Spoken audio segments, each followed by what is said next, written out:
এখানে আমি কোচিং করাতে আসছি। কোচিংটাই করানোই আমার মূল দায়িত্ব। এখানে আসলে কে ইয়াং, কে কার বয়স বেশি সেগুলো কোনোটাই লক্ষ্য করা হয় না। যেহেতু আমাদের ২ টা আইসপি টিম এবার বাইরে যাচ্ছে। একটা অস্ট্রেলিয়াতে যাচ্ছে, একটা সাউথ আফ্রিকাতে যাচ্ছে। তো এটা ছেলেদের জন্য একটা বড় অপরচুনিটি। এটাকে নিয়ে আসলে এক্সপেকটেশনটা কি আপনাদের সাউথ আফ্রিকার বিপক্ষে আছে পুরো সিরিজে? এখানে তো আসলে সিরিজের কোনো ব্যাপার না। যেহেতু এটা এইচপি টিম, তাদেরকে নিয়ে আমাদের অনেক ভবিষ্যতে অনেক বড় পরিকল্পনা আছে। যেহেতু আমাদের ২ টা আইসপি টিম এবার বাইরে যাচ্ছে। একটা অস্ট্রেলিয়াতে যাচ্ছে, একটা সাউথ আফ্রিকাতে যাচ্ছে। তো এটা ছেলেদের জন্য একটা বড় অপরচুনিটি। তারা বুঝতে পারবে তারা আসলে কোথায় আছে, ইন্টারন্যাশনাল ক্রিকেটের কোন অবস্থানে আছে। তো সেইটার লক্ষ্য রেখে আমরা সামনের দিকে আগাবো। তো আমি মনে করি যে এইচপিতে যারাই খেলতেছে তাদের ভবিষ্যৎ অনেক উজ্জ্বল। তাদেরকে যেন আমরা সঠিকভাবে গড়ে তুলতে পারি, সেটা কালচারাল দিক দিয়ে হোক, তাদের খেলার ব্যাপারে হোক, তাদের ডেভেলপমেন্টের ব্যাপারে। সো যেহেতু এটা ডেভেলপমেন্ট সাইড, তো আমরা চেষ্টা করবো তারা যেন দিনকে দিন উন্নতি করে। ইমার্জিং এই দলটাতে আসলে 30+ এজের কয়েকজন ক্রিকেটার আছে, তাদেরকে নিয়ে আলোচনা হচ্ছে। তাদেরকে আসলে কোন প্ল্যানে এই দলটাতে রাখা? দেখুন, এখানে বয়সটা কোনো ফ্যাক্টর না। বয়সের চেয়ে আমার কাছে মনে হয় যে তারা ভবিষ্যতে বাংলাদেশে কী দিতে পারবে না পারবে সেটার উপরে ভিত্তি করে আসলে টিম করা হয়েছে।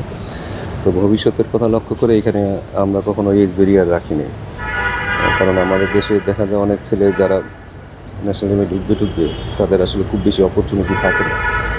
তো তারা যেন এখানে তাদের পারফরমেন্সটা আবার পুরো মূল্যায়ন করে এবং তারা যেন বেটার ক্রিকেট খেলে ন্যাশনাল টিমকে সার্ভিস দিতে পারে এবং তারা ইন্টারন্যাশনালি অনেক ভালো প্লেয়ার হয়, সেটাই আমাদের লক্ষ্য। যারা একদম ইয়াং আছেন এই দলটা, যাদের মধ্যে কি এমন কেউ আছে বেশি ট্যালেন্টেড যাকে আসলে নজরে রাখবেন?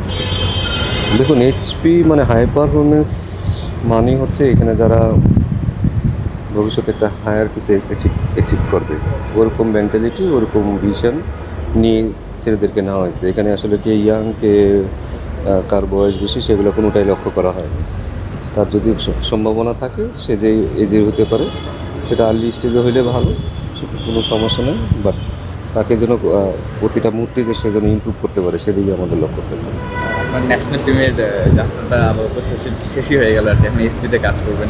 আর ওভারঅল ন্যাশনাল টিমের চলাটা কেমন ছিল?